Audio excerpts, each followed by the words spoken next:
Bukod sa ibinilita namin kahapon na pag-water cannon at pagbangga ng China Coast Guard sa barko ng BFAR malapit sa Bajo de Masinloc, may dalawa pang barko ng BFAR ang binangga rin ng CCG sa Escoda Shoal naman. Ang panibagong mga insidente ng harassment ikinababahala raw ng Amerika, European Union at iba pang bansa. Balitang hatid ni Chino Gaston. 10 meters!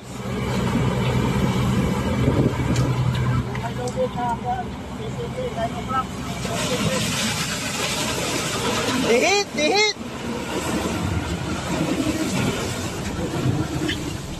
Panibagong insidente ng pang-water cannon ng China Coast Guard sa barko ng Pilipinas malapit sa Bajo de Masinloc sa West Philippine Sea.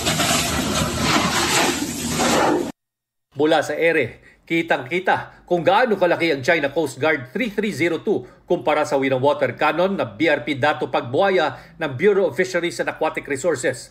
Kasama ito sa Maritime Patrol para suportahan ang mga mangingisdang Pinoy sa lugar. As you can see from the video, it is a jet stream water cannon that it is really intended to damage the structure and the communication equipment of Dato Pagbuaya. A good thing that the BFAR vessel have seamanship skills to outmaneuver this bigger Coast Guard vessel.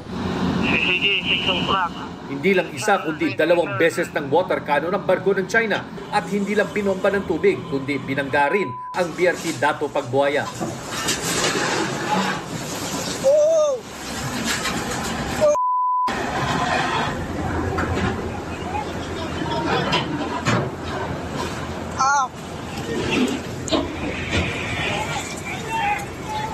Dihit! Ang pag-uumpuga ng dalawang barko, mala David and Gulayat. Ayon pa sa Philippine Coast Guard, dalawang barko ng China ang nangharang ng buntot at nagsagawa ng dangerous maneuvers sa kanilang mga barko.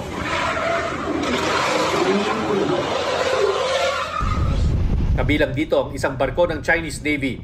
This is actually the first time that we have documented a PLA Navy warship shadowing a Coast Guard vessel in Bajo de Masinloc at a distance of only 300 yards. Pero iba ang versyon ng China sa nangyari. Sabi ng China Coast Guard, ang mga barko ng Pilipinas ang delikado ang paglapit sa mga barko ng China. Ipinagwalang bahala raw ng mga Pilipino ang mga babala ng China at inilagay umano sa peligro ang isa sa mga CCG vessels.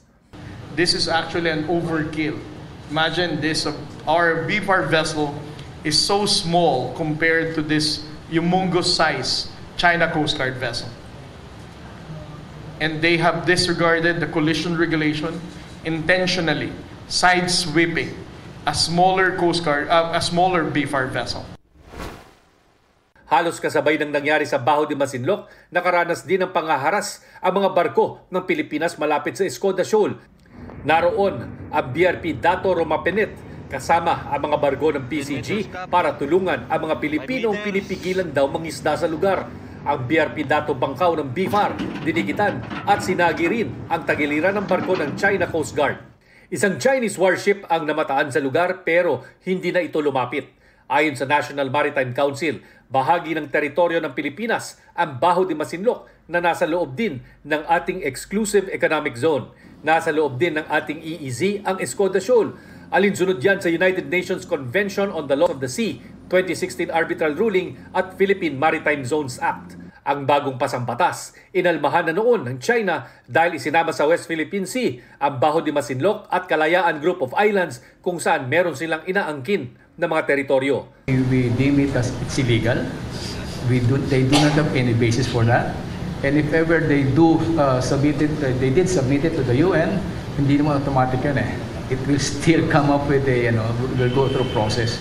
And we are praying that, the international law, the provisional clause will prevail. Tinanong ang National Maritime Council kung panahon na bang tapatan ito ng Pilipinas ng Philippine Navy.